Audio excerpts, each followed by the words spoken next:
ملحمۃ الکبریٰ، ایک بہت بڑی جنگ ہوگی دنیا میں، اس سے بڑی جنگ نہ کبھی پہلے ہوئی تھی نہ بعد میں ہوگی۔ یہ کس کے درمیان؟ مومنین اور کفار و مشرکین کے بیچ۔ اس جنگ کی جگہ بھی میرے آقا نے بیان فرمائی، وہ ملک شام ہوگا، وہ دمشق کے قریب میدان میں جنگ ہوگی۔ تمہارے خلاف لڑنے والے 80 جھنڈوں کے نیچے آئیں گے اور ہر جھنڈے کے نیچے 12,000 کی فوج ہوگی، یعنی تقریباً 9,60,000 کی فوج صرف مومنین سے لڑنے کے لیے حاضر ہوگی ایک میدان۔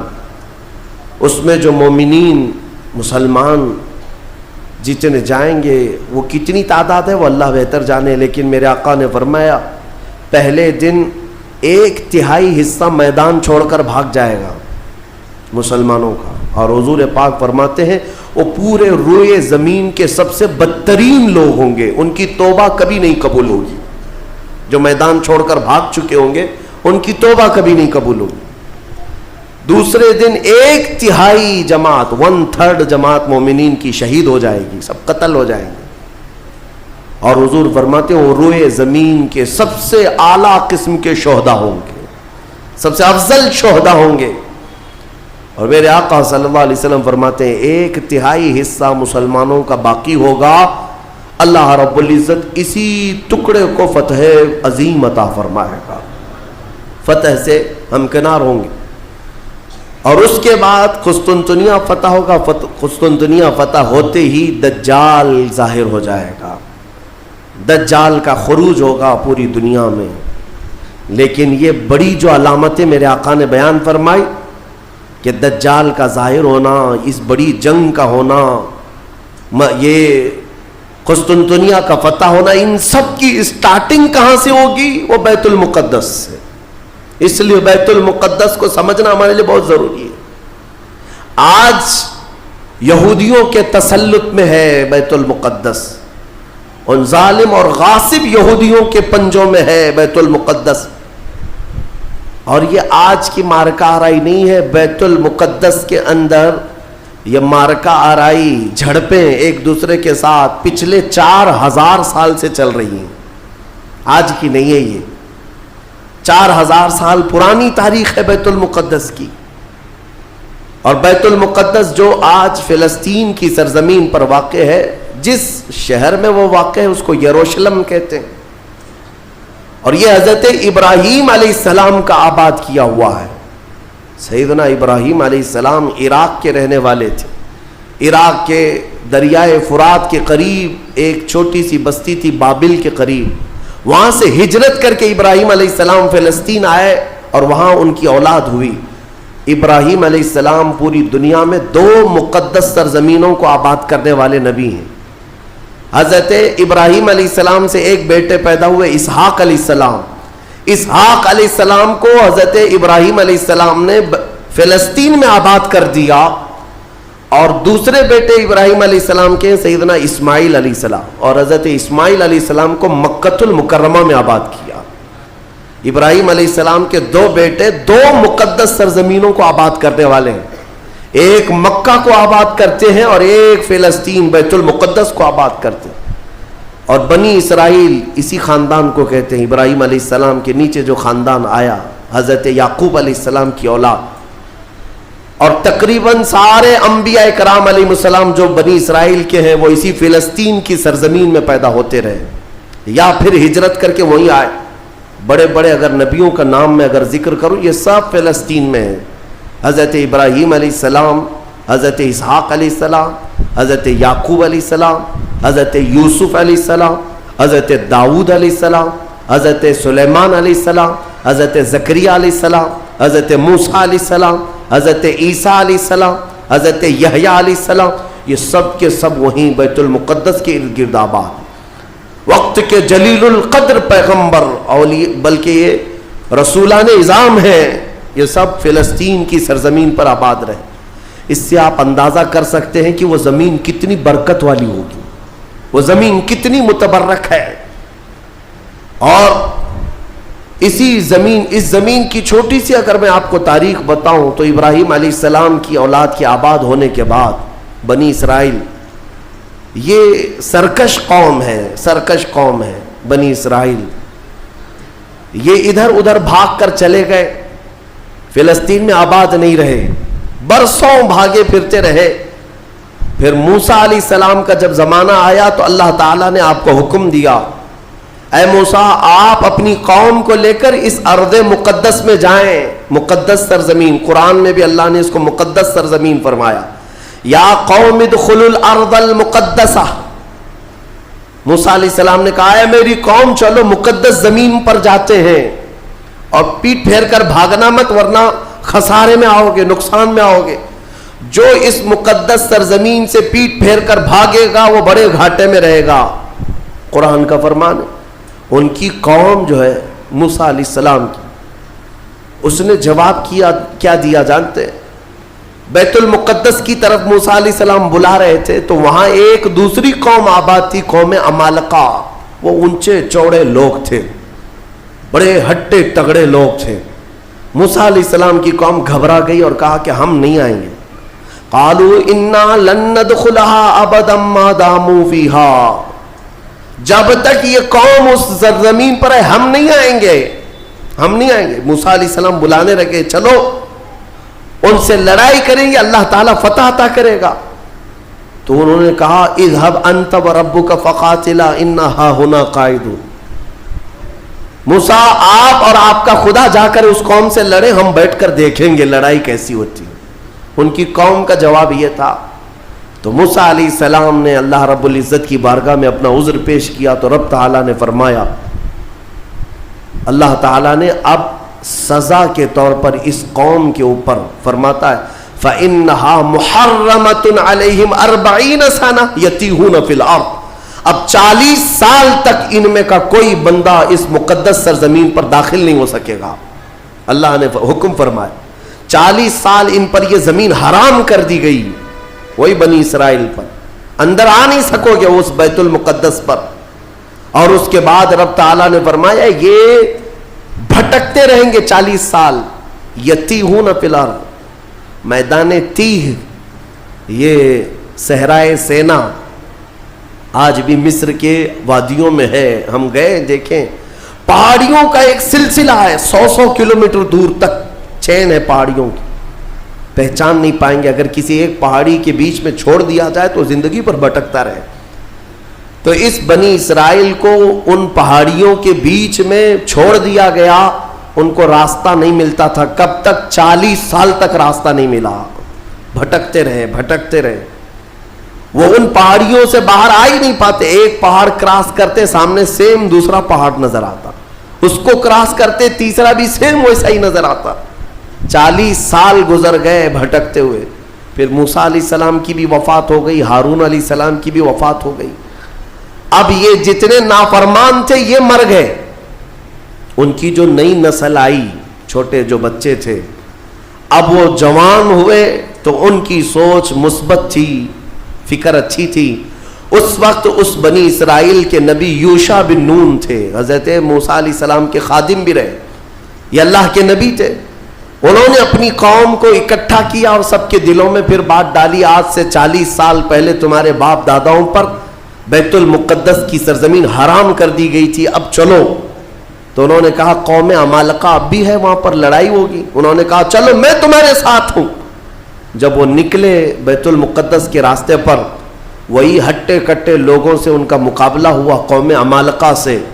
صرف دوپہر سے عصر کے درمیان وہ پوری قوم شکست کھا کر بھاگ گئی اور اللہ نے بیت المقدس بنی اسرائیل کو عطا فرمایا. اللہ کے حکم پر اگر چل کر کے دیکھا ہوتا, یہیں بیٹھ کر کے ارے وہ بڑے تگڑے لوگ ہیں, اونچے لوگ ہیں, یہ بنی اسرائیل کی عادت ہے. پھر اللہ رب العزت نے انہیں وہاں پر قرار دیا. بیت المقدس یہ یہودی کہلا ہے, یہودی ایمان والے یہودی تھے جو بیت المقدس میں آباد تھے, برسوں تک رہے. اس کے بعد پھر حضرت عیسیٰ علیہ السلام کا ظہور ہوا, آپ کی ولادت ہوئی. عیسیٰ علیہ السلام کے ساتھ ان یہودیوں نے بڑی بدتمیزیاں کی ہیں, ان کے قتل کا بھی منصوبہ بنایا, ان کی ماں پر الزام لگائے.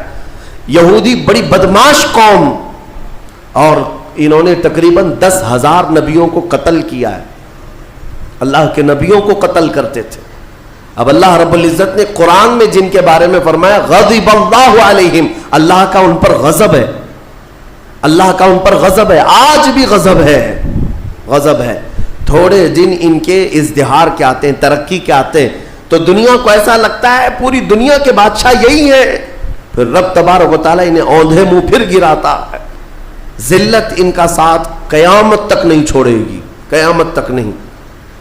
انہوں نے انبیاء کا قتل کیا اور بیت المقدس میں آباد رہے، تو پھر ایک بادشاہ ایسا آیا عراق کا، بخت نصر نام تھا، وہ آ کر کے بیت المقدس پر ایسا حملہ کیا، ایسا حملہ کیا کہ اس نے ہزاروں یہودیوں کو قتل کیا اور بیت المقدس کی عمارتیں توڑ پھوڑ کر رکھ دی۔ جو حضرت سلیمان علیہ السلام کے زمانے میں عمارت بنی تھی بیت المقدس کی، ہاں یہ بھی میں بتا دوں اس کی تاریخ کیا ہے۔ حضرت سلیمان علیہ السلام بادشاہ تھے، اللہ تعالیٰ نے حکم دیا کہ تم تعمیر کرو، تو بیت المقدس جب تعمیر کرنے لگے تو کس کی مدد سے؟ جنات کی مدد سے آپ تعمیر کر رہے تھے، سارے جنات کو کام پر لگا دیا تھا، اور سارے جن صبح شام دوپہر کام پر لگے تھے اور مسجد بنا رہے تھے بیت المقدس۔ اور اتفاق ایسا کہ حضرت سلیمان علیہ السلام سے وہ خوب خوف کھایا کرتے تھے، جب تک آپ کھڑے رہتے کام کرتے، اگر سلیمان علیہ السلام چلے جاتے تو سب بھاگ جاتے تھے، کام چھوڑ کر بھاگ جاتے تھے۔ تو سلیمان علیہ السلام اپنا عصا لے کر کے کھڑے رہے اور کام کرانے لگے۔ اب اتفاق ایسا ہوا کہ سلیمان علیہ السلام دن میں بھی نہیں جا رہے، رات میں بھی نہیں جا رہے، کھڑے ہی کھڑے ہیں، اور دن رات ان کا کام چالو ہے۔ لیکن ہوا یہ تھا کہ سلیمان علیہ السلام کی وفات ہو چکی تھی، کھڑے کھڑے آپ کا انتقال ہوا ہے حضرت سلیمان علیہ السلام کا، اور اپنے عصا کے سہارے کھڑے رہ گئے انتقال کے بعد بھی۔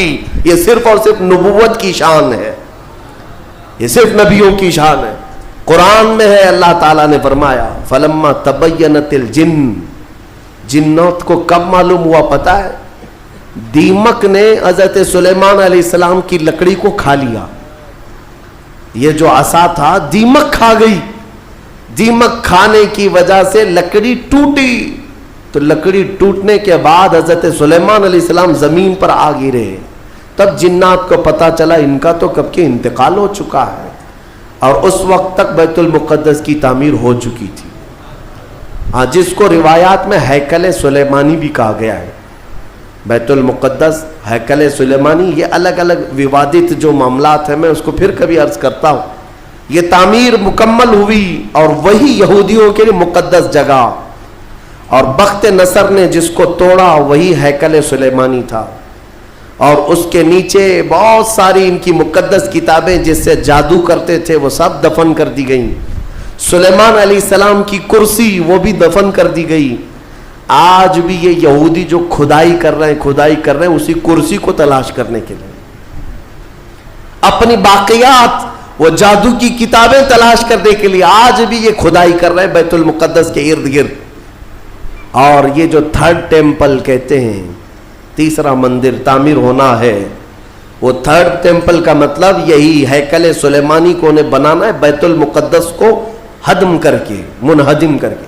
یہ جو مسجد اقصی ہے اس کو ختم کر کے انہیں وہاں پر تھرڈ ٹیمپل بنانا ہے، یہ ان کا خواب ہے۔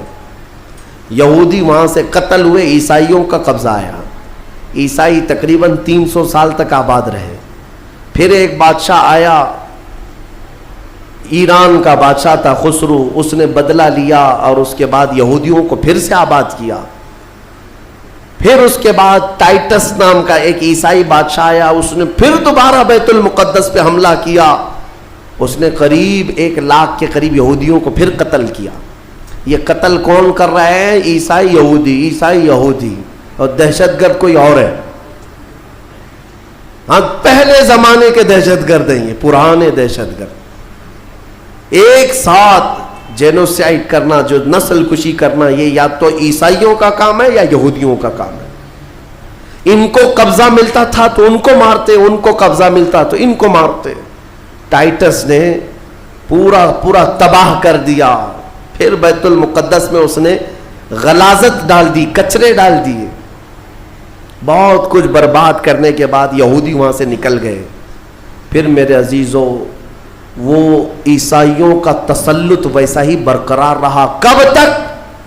جب تک سیدنا عمر ابن خطاب کا زمانہ آ گیا. اسلام کا یہ فتوحات کا سلسلہ تھا. میرے آقا کے غلام جس طرف جا رہے تھے زمینیں ان کے قدموں میں آ رہی تھی. یہ وہ دور تھا. تو حضرت عمر نے بھیجا کہ اب فلسطین کی طرف بھی ہمارے مجاہدین جائیں گے. اور وہاں عیسائی تھے, پوری دنیا کی خبر تو رکھتے تھے کہ کیا کیا ہو رہا ہے. رسول پاک صلی اللہ علیہ وسلم کے غلاموں سے لڑنے کی طاقت سب کے پاس نہیں. تو انہوں نے کہا کہ ہم لڑائی نہیں کریں گے, آپ آ جاؤ, آپ کے حوالے پورا بیت المقدس کر دیں. حضرت عمر کو خود ہی دعوت دے کر کے بلا لیا. اور جانتے ہیں ان عیسائیوں کی خباثت, یہ بڑے نرم دکھتے. اس وقت قبۃ الصخرہ جس کو آپ ڈوم آف راک کہتے ہیں, یہ یلو کلر کا جو گنبد نظر آتا ہے, یہودی اس کو بڑا مقدس سمجھتے ہیں, بڑا مقدس. اس پر عیسائیوں نے پورے لوگوں کی غلاظتیں کچرے ڈال کر کے رکھے تھے. اس زمانے میں کوئی دوسرا گنبد تھا وہاں پر, یہ تو پھر اموی خلیفہ کے زمانے میں یلو کلر کا پھر سے بنایا گیا. لیکن اس زمانے میں کچرا ڈال کر کے رکھتے تھے عیسائی یہودیوں کو جلانے کے لیے. یہودیوں کی وہ مقدس جگہ ہے. پھر حضرت عمر فاروق رضی اللہ تعالیٰ جب تشریف لائے تو جانتے ہیں کس شان سے آئے تھے. سیدنا عمر فاروق مدینہ طیبہ سے نکل کر کے اپنے ایک تنہا غلام کے ساتھ بیت المقدس گئے. کوئی فوج لے کر نہیں گئے, اور وہ بھی ایسے کہ غلام کے ساتھ باری لگا لیا ہے, 1 میل میں گھوڑے پر بیٹھوں گا, 1 میل تو گھوڑے پہ بیٹھے گا. سفر میں 1 میل حضرت عمر بیٹھتے تھے گھوڑے پر, غلام رسی پکڑ کر چلتا تھا. 1 میل غلام بیٹھتا تھا, عمر فاروق رسی پکڑ کر چلتے تھے. دنیا کا اقتدار میرے آقا کے غلاموں نے یوں نہیں حاصل کیا, انہوں نے خود ہی کو فنا کر دیا تھا میرے آقا کی محبت میں. اور اتفاق ایسے کہ فلسطین جب پہنچے تو باری غلام کے بیٹھنے کی تھی. حضرت عمر رسی پکڑ کر کے بیت المقدس میں آ رہے ہیں, تو لوگ جو نئے لوگ تھے, عیسائی تھے, وہ سب جھپٹ پڑے امیر المومنین مسلمانوں کے, جن سے کیسر و کسرا بھی کانپتے ہیں. گھوڑے پر تشریف لا رہے ہیں تو سب ان کے استقبال کے لیے تھے. جو غلام تھا حضرت ابو عبیدہ بن جراح جو صحابی تھے, انہوں نے چیخ کر کے کہا, لوگوں گھوڑے پر بیٹھا ہوا امیر المومنین نہیں, رسی پکڑا ہوا امیر المومنین. اس شان سے وہ آئے اور اپنے ہاتھوں سے اس گنبد کے اوپر موجود پوری غلاظت کو حضرت عمر نے صاف کیا تھا. بیت المقدس کے ارد گرد جتنا کچرا تھا اپنے ہاتھوں سے صاف کیا. اور پھر وہاں پر اذان کی آواز گونجی. سیدنا عمر فاروق رضی اللہ تعالیٰ عنہ نے ظہر کی نماز وہاں پڑھائی اور عام خطبہ دیا, سارے لوگوں کو جمع کر کے کہا, اب گھبرانے کی ضرورت نہیں, اس ارض مقدس میں اسلام آ چکا ہے. جو عیسائی, جو یہودی خوشی سے رہنا چاہے اس پر کوئی زور زبردستی نہیں, وہ اس ارض مقدس میں اقلیتوں کے اعتبار سے رہ سکتا ہے. اسے امن و امان دیا جائے گا, کسی کی عبادت گاہ نہیں توڑی جائے گی. میرے عزیزو, یہ اسلام کا احسان ہے. آج بھی جا کر کے دیکھیں فلسطین میں حضرت عمر کی سلطنت یعنی خلافت آنے کے باوجود بھی سب سے پرانا جو چرچ ہے عیسائیوں کا, وہ آج بھی فلسطین میں باقی ہے, بیت المقدس کے قریب. حضرت عمر نے منع کیا کہ ان کی عبادت گاہ کو ہاتھ نہیں لگایا جائے گا, توڑا نہیں جائے گا. سب کو امان دیا گیا ہے, سب کو امان دیا گیا ہے.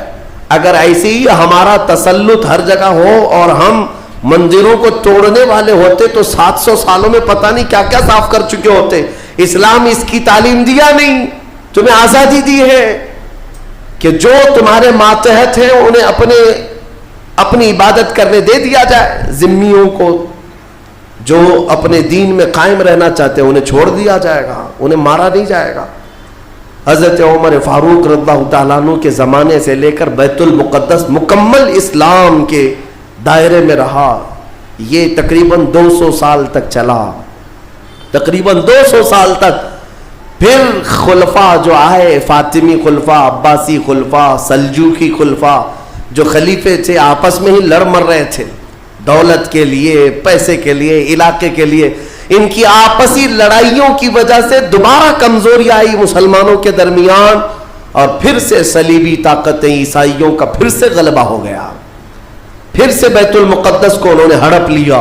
پھر 100 سال تک بیت المقدس پر ان کا راج چلتا رہا. 100 سال تک. پھر انہوں نے یہودیوں کو مارا, اور بیت المقدس میں جتنے مسلمان تھے سب کو عیسائیوں نے قتل کیا تھا. مسلمانوں کے خون کو فلسطین میں ایسا بہایا گیا تھا کہ لوگ چلتے تھے تو ہر ایک کا پیر خون سے بھیگ جاتا تھا. سڑکوں پر خون بہتا تھا انسانوں کا. عیسائیوں نے یہ قتل عام کیا تھا. 200 سال حضرت عمر فاروق رضی اللہ تعالیٰ عنہ کی فتح کے بعد, پھر 100 سال ظلم, جبر, استبداد کے بعد, پھر وہ وقت آیا کہ جب مولا تعالیٰ نے صلاح الدین ایوبی کو پیدا فرمایا. اور صلاح الدین جیسا جرنیل ہم نے تاریخ میں دیکھا نہیں. وہ عاشق رسول تھا, فنا فی الرسول تھا. زندگی سب وقف کر دیا تھا بیت المقدس کے نام پر. تقریباً 18 سال تک جنگلوں, بیابانوں, ویرانوں میں بھٹکتے رہے اپنی فوج کو لے کر. کتنوں سے مقابلہ کیا, اپنوں سے بھی غیروں سے بھی, کیونکہ جماعت کے غدار منافقین سے آپ کا بڑا مقابلہ ہوا ہے. سب سے زیادہ تکلیفیں حضرت صلاح الدین ایوبی کو یہ وہ ٹکڑے ٹکڑے جو بادشاہ ہوا کرتے تھے اور خلیفے بنے ہوئے تھے ان سے تھا, کیونکہ وہ عیاش تھے, اپنے حرم کو دنیا سے آباد کیے ہوئے تھے. صلاح الدین کو قتل کرنے کے منصوبے تک بنے. 4 بار جانی حملے ہوئے, پھر بھی اللہ جسے بچانا چاہے. صلاح الدین کا وہ دن بھی آ گیا جب 12,000 کی فوج لے کر 4 لاکھ صلیبیوں سے تنہا لڑ رہا تھا. کوئی مقابلہ ہو سکتا ہے؟ سوچو ذرا تاریخ میں. یہ میں اپنی لکھی ہوئی بات نہیں کر رہا ہوں, ایک انگریز تاریخ دان ہے, اس نے خود کتاب میں لکھا ہے کہ تاریخ کا ایک عجوبہ ہم نے دیکھا ہے کہ 4 لاکھ صلیبی عیسائی ایک جگہ تھے. پورا روم, یورپ سب مرایا ہے, اور مقابل میں صرف اور صرف ایک سپہ سالار صلاح الدین 12,000 کا فوج لے کر آیا. 12,000. وجہ یہ ہے میرے عزیزوں, 4 لاکھ وہ لائے ہوں گے کھانے پینے والے, لوٹنے کھسوٹنے والے, لیکن صلاح الدین کے ساتھ جو 12,000 تھے وہ جان کا ہدیہ گنبد خضرا میں پیش کرنے والے تھے. ان عاشقوں کی جماعت تھی, اور اللہ تعالیٰ نے صلاح الدین ایوبی کو فتح عطا فرمائی. پھر سے پرچم اسلام لہرایا. میرے عزیزوں, یہ تاریخ تھی 6 صدی ہجری کی. اب یہ 15ویں صدی آ گئی ہے. 6 صدی ہجری سے لے کر بیت المقدس اذانوں سے گونجتا رہا, نمازوں سے آباد رہا, مومنین کا وہاں پر جمع غفیر رہا, لاکھوں کی تعداد میں لوگوں کا آنا جانا چلتا رہا, بلکہ بڑے بڑے جید علماء صالحین وہاں پر آباد ہوئے. امام غزالی رحمۃ اللہ تعالیٰ علیہ کر کے کتنے لوگوں کو اللہ نے ولایت ہے کہ بیت المقدس 800 سال کے قریب ہو گئے صلاح الدین ایوبی کو واپس لائے ہوئے. لیکن پچھلے 100 سال سے پوری دنیا کے یہودیوں کے اندر ایک یہ فکر پیدا ہوئی کہ ہماری ایک ریاست ہونی چاہیے, ہمارا ایک ملک ہونا چاہیے. یہ مارے مارے پوری دنیا میں پھر رہے تھے. ہٹلر نے ان کو مارا تو امریکہ میں چلے گئے, امریکہ میں مارے گئے تو برطانیہ میں گئے, برطانیہ سے فرانس میں گئے. جگہ جگہ یہ تھوڑے تھوڑے تھوڑے آباد ہوتے رہے. اور اس کے بعد پھر ان کے اندر ایک تحریک پیدا ہوئی 18ویں صدی عیسوی میں کہ تمہاری اپنی ایک ریاست ہونی چاہیے. تو ان کی اپنی ریاست, اتنا اپنا ملک چاہیے کہاں؟ وہی مقدس زمین جو تمہارے باپ داداؤں کی ہے, کیونکہ یہودی یعقوب علیہ السلام کی اولاد میں اپنے آپ کو کہتے ہیں. تو اس سرزمین پر جانے کے لیے کوششیں کرتے رہے. لیکن فلسطین اس زمانے میں خلافت عثمانیہ کا حصہ تھی, جو ترکی کے بادشاہ تھے. ترکی کے انڈر میں فلسطین آتا تھا, تو وہاں پر ان کی مجال نہیں تھی.